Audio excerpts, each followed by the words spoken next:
ನೀವೇನು ನನ್ನ channel subscribe ಆಗಿಲ್ಲ ಅಂದರೆ ರೆಡ್ ಕಲರ್ ಬಟನ್ನ ಕ್ಲಿಕ್ ಮಾಡಿ, ಪಕ್ಕದಲ್ಲೇ ಬರೋ ಬೆಲ್ ಬಟನ್ನ ಕ್ಲಿಕ್ ಮಾಡಿದ್ರೆ ಪ್ರತಿ ವಿಡಿಯೋ ನೋಟಿಫಿಕೇಶನ್ ನಿಮಗೆ ಸಿಗುತ್ತೆ. ಹಾಯ್ ಹಲೋ ಎಲ್ಲರಿಗೂ ನಮಸ್ಕಾರ. ನಾನು ನಿಮ್ಮೆಲ್ಲರ ಪ್ರೀತಿ ಅನುಪಮಾ ಅನು ವ್ಲಾಗ್ಸ್ ಇನ್ ಕನ್ನಡ ಚಾನಲ್ಗೆ ತಮ್ಮೆಲ್ಲರಿಗೂ ಸ್ವಾಗತ. ಸ್ನೇಹಿತರೆ, ಇವತ್ತಿನ ದಿನ ಇನ್ಸ್ಟೆಂಟ್ ಆಗಿ ಯಾವ ರೀತಿ ಈ ಮೆದು ವಡ ಅಥವಾ ಉದ್ದಿನ ವಡ ಬದಲು ರವೆ ವಡ ಯಾವ ರೀತಿ ಮಾಡೋದು ಅಂತ ಹೇಳ್ಕೊಡ್ತೀನಿ. ಸೊ ಬನ್ನಿ, ಅದಕ್ಕೆ ಬೇಕಾಗಿರುವಂತ ವಸ್ತುಗಳೇನೇನು ಅಂತ ನೋಡ್ಕೊಂಡ್ ಬರೋಣ. ಇಲ್ಲಿ 1 ಕಪ್ನಷ್ಟು ರವೆ, ಅದೇ ಕಪ್ ಮೆಜರ್ಮೆಂಟ್ ಅಲ್ಲಿ 3/4 ಕಪ್ನಷ್ಟು ಮೊಸರು, ಒಂದು ಸಣ್ಣ ಗಾತ್ರದ ಈರುಳ್ಳಿನ ಹಚ್ಚಿಟ್ಕೊಂಡಿದ್ದೀನಿ, ಕರ್ಬೇವಿನ ಸೊಪ್ಪು 1 ಕಡ್ಡಿ, ಶುಂಠಿ 1 ಇಂಚ್ನಷ್ಟು ಸಣ್ಣದಾಗಿ ಹಚ್ಚಿಟ್ಕೊಂಡಿದ್ದೀನಿ, ಹಸಿರು ಮೆಣಸಿನಕಾಯಿ 2 ಹಚ್ಚಿಟ್ಕೊಂಡಿದ್ದೀನಿ, ಆನಂತರ ಜೀರಿಗೆ 1/4 ಟೀ ಸ್ಪೂನ್ಗಿನ್ನ ಕಡಿಮೆ, ಕೊತ್ತಂಬರಿ ಸೊಪ್ಪು 3 ಕಡ್ಡಿ, ಆನಂತರ ಸೋಡಾ. ಇದು ಬಂದು ಸೋಡಾ, ಬೇಕಿಂಗ್ ಸೋಡಾ ಅಂತ ಹೇಳ್ತೀವಿ, ನಾರ್ಮಲ್ ಮನೇಲಿ ಯೂಸ್ ಮಾಡ್ತೀವಲ್ಲ ಅದೇ ಸೋಡಾ. ನಿಯರ್ಲಿ ನಿಮ್ಗೆ ಇದು 1/4 ಟೀ ಸ್ಪೂನ್ ಅಷ್ಟು ತೆಗೆದುಕೊಂಡ್ರೆ ಸಾಕಾಗುತ್ತೆ. ಆನಂತರ ರುಚಿಗೆ ತಕ್ಕಷ್ಟು ಉಪ್ಪು, ಮಾಡ್ಲಿಕ್ಕೆ ಎಣ್ಣೆ. ಮಾಡೋ ವಿಧಾನ ನೋಡ್ಕೊಳ್ಳೋಣ. ನೋಡಿ, ಮೊದಲನೇದಾಗಿ ಒಂದು ಬೌಲ್ ಇಟ್ಕೊಂಡು ಆ ಬೌಲ್ ಒಳಗಡೆ ಕೊತ್ತಂಬರಿ ಸೊಪ್ಪು, ಈ ಜೀರಿಗೆ, ಆನಂತರ ಈ ಹಸಿರು ಮೆಣಸಿನಕಾಯಿ, ನಿಮ್ಗೆ ಕಾಣಿಸ್ತಿದೆ, ಎಸ್, ಆನಂತರ ಈ ಶುಂಠಿ, ಕರ್ಬೇವು ಮತ್ತೆ ಈ ಈರುಳ್ಳಿ ಎಲ್ಲವನ್ನು ಹಾಕೊಳ್ತಾ ಇದ್ದೀನಿ. ಆನಂತರ ಇದಕ್ಕೆ ರವೆ, ನೀವು ಯಾವ ರವೆನಾದ್ರೂ ಹಾಕೋಬಹುದು, ತೊಂದರೆ ಇಲ್ಲ. ಈಗ ನೋಡಿ ಸ್ನೇಹಿತರೆ, ಚೆನ್ನಾಗಿ ಇದನ್ನ ಎಲ್ಲವನ್ನು ಚೆನ್ನಾಗಿ ಮಿಕ್ಸ್ ಮಾಡ್ಕೊಳ್ಳೋಣ. ಸೊ ಈಗಲೇನೆ ನಾವು ನೋಡಿಕೊಂಡು ನಮ್ಮ ರುಚಿಗೆ ಅನುಗುಣವಾಗಿ ಉಪ್ಪನ್ನ ಹಾಕೊಳ್ತಾ ಇದ್ದೀನಿ. ಓಕೆ, ನೋಡಿ ಎಷ್ಟು ಉಪ್ಪು ಸಾಲತ್ತೆ ಹಾಕೊಂಡಿದ್ದೀನಿ. ಈಗ ಇದು ಹಾಗೇನೆ ಡ್ರೈ ಮಿಕ್ಸ್ ಮಾಡ್ಕೊಳ್ಳೋಣ. ಇನ್ ಕೇಸ್ ಈರುಳ್ಳಿ ದಪ್ಪ ಇತ್ತು ಅಂದ್ರೆ ಅದರಲ್ಲಿ ಇರುವಂತಹ ತೇವಾಂಶ ಏನಿದೆ ಅದೇ ಬಿಟ್ಕೊಳ್ತಾ ಬರುತ್ತೆ. ಆ ನಂತರ ನಾನು ಮೊಸರು 3/4 ಕಪ್ನಷ್ಟು ಮೊಸರನ್ನ ಇದಕ್ಕೆ ಹಾಕೊಳ್ತೀನಿ. ಸೊ ನೆನಪಲ್ಲಿರ್ಲಿ, ಇದನ್ನ ಆದಷ್ಟು ಕೈಯಲ್ಲೇ ಕಲಸ್ಲಿಕ್ಕೆ ಪ್ರಯತ್ನ ಪಡಿ. ಓಕೆ, ನೋಡಿ ಸ್ನೇಹಿತರೆ, ತುಂಬಾ ಗಟ್ಟಿ ಆಯ್ತು ಈಗ ಕನ್ಸಿಸ್ಟೆನ್ಸಿ, ನೋಡ್ತಿದ್ದೀರಲ್ಲ. ಸೊ ನಿಮಗೆ ಬೇಕು ಅಂತ ಅಂದ್ರೆ ಸ್ವಲ್ಪ ನೀರು ಹಾಕೊಳ್ಳೋಣ. 1 ನಿಮಿಷ.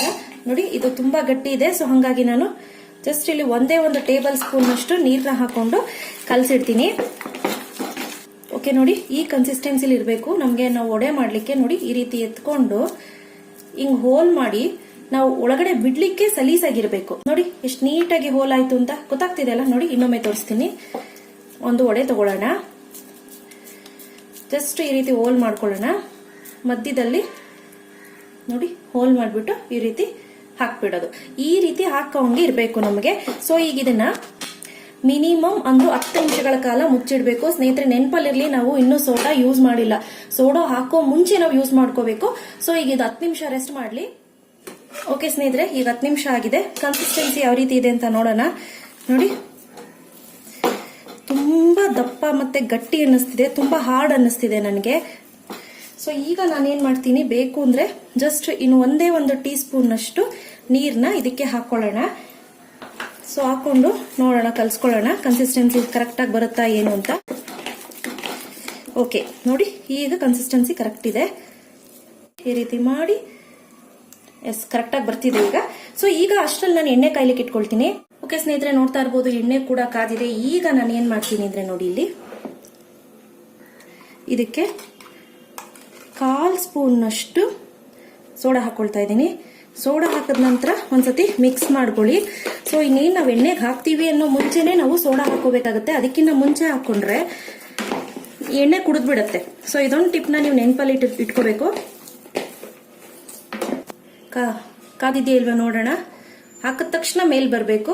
ಸೊ ಇನ್ನೊಂದ್ 2 ನಿಮಿಷ ಆದ್ರೆ ಕಾದ್ಬಿಡತ್ತೆ. ಓಕೆ ಸ್ನೇಹಿತರೆ, ಚೆನ್ನಾಗಿ ಎಣ್ಣೆ ಕಾದಿದೆ. ಈಗ ಹಿಟ್ಟನ್ನ ಈ ರೀತಿ ಒಂದು ಭಾಗ ತೆಗೆದುಕೊಳ್ಳೋಣ. ಸ್ವಲ್ಪ ಕೈ ತೇವ ಮಾಡ್ಕೊಳ್ಳಿ. ನೋಡಿ, ಈ ರೀತಿ ಮಾಡಿಕೊಂಡು ನಿಧಾನಕ್ಕೆ ಎಣ್ಣೆಗೆ ಬಿಟ್ಕೋಬೇಕಾಗತ್ತೆ. ಈಗ ನೋಡಿ, ಮತ್ತೊಮ್ಮೆ ತೋರಿಸ್ತೀನಿ. ಒಂದು ಪೋರ್ಷನ್ ಈ ರೀತಿ ತೆಗೆದುಕೊಳ್ಳೋದು, ಕೈ ಮೇಲೆ ಇಟ್ಕೊಳ್ಳಿ, ಸ್ವಲ್ಪ ಪ್ರೆಸ್ ಮಾಡ್ಕೊಳ್ಳಿ. ನೋಡಿ, ಹೋಲ್ ಮಾಡ್ಕೊಳ್ಳಿ. ಕಾಣಿಸ್ತಿದೆಲ್ಲ ಎಷ್ಟು ಚೆನ್ನಾಗಿ ಹೋಲ್ ಆಗಿದೆ. ಈಗ ನೀಟಾಗಿ ಎಣ್ಣೆ ಒಳಗಡೆ ಬಿಟ್ಕೊಳ್ಳಿ. ಯಾವಾಗ್ಲೂ ಅಷ್ಟೇ ಮೀಡಿಯಂ ಮತ್ತೆ ಹೈ ಫ್ಲೇಮ್ ನಡುವೆನೆ ಬೇಯಿಸ್ಕೊಬೇಕಾಗುತ್ತೆ. ತುಂಬಾ ಹೆವಿ ಕೂಡ ಉರಿ ಇಟ್ಕೊಳ್ಲಿಕ್ಕೆ ಹೋಗ್ಬೇಡಿ. ಅಟ್ ಎ ಟೈಮ್ ನೀವು ತುಂಬಾ ಹಾಕ್ಬಿಟ್ಟು ಆಮೇಲೆ ಅಯ್ಯೋ ಆಗ್ತಾ ಇಲ್ಲ ಮೇಡಮ್ ಅನ್ನೋದು ಬೇಡ. ನಿಧಾನಕ್ಕೆ ನೋಡ್ಕೊಳ್ತಾ ಹಾಕೊಳ್ಳಿ. ಇನ್ ಕೇಸ್ ಎಲ್ಲಾದ್ರೂ ಸೈಡಲ್ಲಿ ಕಚ್ಕೊಳ್ತು ಅಂದ್ರೂ ನೀವು ತಲೆ ಕೆಡ್ಸ್ಕೊಳ್ಳೋ ಅವಶ್ಯಕತೆ ಇಲ್ಲ. ಹಾಗೆ ಅದು ಬಿಟ್ಕೊಳುತ್ತೆ. ಸ್ವಲ್ಪ ಕಾದ ನಂತರ ಇನ್ನೊಂದು ನೆನಪಲ್ಲಿರ್ಲಿ, ಯಾವುದೇ ಕಾರಣಕ್ಕೂ ಒಂದ್ ಸೈಡ್ ಬೇಯೋ ತನಕ ಟರ್ನ್ ಮಾಡ್ಲಿಕ್ಕೆ ಹೋಗ್ಬೇಡಿ. ಓಕೆ, ನೋಡಿ, ಒಂದ್ ಸೈಡ್ ಆಗಿದೆ. ಈಗ ಇನ್ನೊಂದ್ ಸೈಡ್ ರೊಟೇಟ್ ಮಾಡ್ಕೊಳ್ಳೋಣ. ನಿಮ್ಗೆ ಫಸ್ಟ್ ಸತಿ ತೂಕ್ ಸರಿಗೆ ಬಂದಿಲ್ಲ ಅಂದ್ರೂ ತಲೆ ಕೆಡ್ಸ್ಕೊಳ್ಳಿಕ್ ಹೋಗ್ಬಿಡಿ. ಸೆಕೆಂಡ್ ಸತಿ ಖಂಡಿತವಾಗ್ಲೂ ಬಂದೇ ಬರುತ್ತೆ. ನೀವು ನೋಡ್ತಿರ್ಬೋದು ಒಳ್ಳೆ ಕಲರ್ ಬಂದಿದೆ ಈಗ. ಸೊ ನನ್ನನ್ಸಿಕೆ ಸಾಕು ಅಂತ ಭಾವಿಸ್ತೀನಿ. ತೆಕ್ಕೊಂಡ್ಬಿಡೋಣ.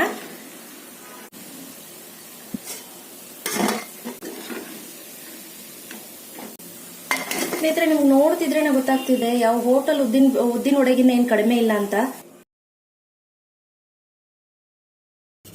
ಈಗ ನೋಡಿ, ಉಳಿದಿರೋಂಥ ಹಿಟ್ಟಿನಲ್ಲಿ ಮತ್ತೆ ಉದ್ದಿನ ವಡೆಗಳನ್ನ ಮಾಡ್ಕೊಳ್ತೀನಿ. ನಿಮಗೆ ಯಾವ ಸೈಜ್ ಬೇಕೋ ಆ ಸೈಜ್ ಮಾಡ್ಕೋಬಹುದು. ನಾನು ಇನ್ನೊಂದೇ ಒಂದ್ಸತಿ ತೋರಿಸ್ತೀನಿ ನೋಡಿ. ಹಾಕೊಂಡು ತಟ್ಬಿಟ್ಟು ಈ ರೀತಿ ಹೋಲ್ ಮಾಡ್ಕೊಳ್ಳೋದು. ಇದೇ ರೀತಿ ಎಲ್ಲ ಉದ್ದಿನ ವಡೆಗಳನ್ನು ಕೂಡ ಬೇಯಿಸ್ಕೊಳ್ತೀನಿ. ನೋಡಿ, ಸೆಕೆಂಡ್ ಬ್ಯಾಚ್ ಕೂಡ ಇನ್ನೊಂಚೂರು ಕಲರ್ ಚೇಂಜ್ ಆಗಲಿ ಸ್ನೇಹಿತರೆ. ನೋಡಿ, ಇದು ಕೂಡ ಆಗಿದೆ. ಎಲ್ಲ ತಕೊಳ್ತಾ ಇದ್ದೀನಿ. ಓಕೆ ಸ್ನೇಹಿತರೆ, ನೋಡ್ತಿದ್ದೀರಾ ಅಲ್ವಾ ಯಾವ ರೀತಿ ವಡೆ ಸಿದ್ಧವಾಗಿದೆ ಅಂತ. ತುಂಬಾ ಸಿಂಪಲ್, ತುಂಬಾ ರುಚಿಯಾಗಿರುತ್ತೆ. ನೀವು ನಿಮ್ಮ ಮನೆಗಳಲ್ಲಿ ಪ್ರಯತ್ನ ಪಡಿ. ಹೇಗಿತ್ತು ಅಂತ ನಿಮ್ಮ ಅನಿಸಿಕೆ ಅಭಿಪ್ರಾಯನ ನನಗೆ ಕಾಮೆಂಟ್ ಸೆಕ್ಷನ್ ಮುಖಾಂತರ ತಿಳಿಸಬೇಕಾಗಿ ಕೇಳ್ಕೊಳ್ತೀನಿ.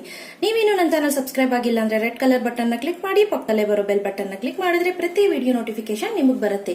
ಅನು ಸ್ವಯಂ ಕಲಿಕೆ ಅನ್ನೋರು ಒಂದು ವಿಡಿಯೋ ಅಪ್ಲೋಡ್ ಮಾಡಿದರೆ, ಬನ್ನಿ ನೋಡೋಣ ಅಂತ. Thanks for watching. Till then take care. Bye.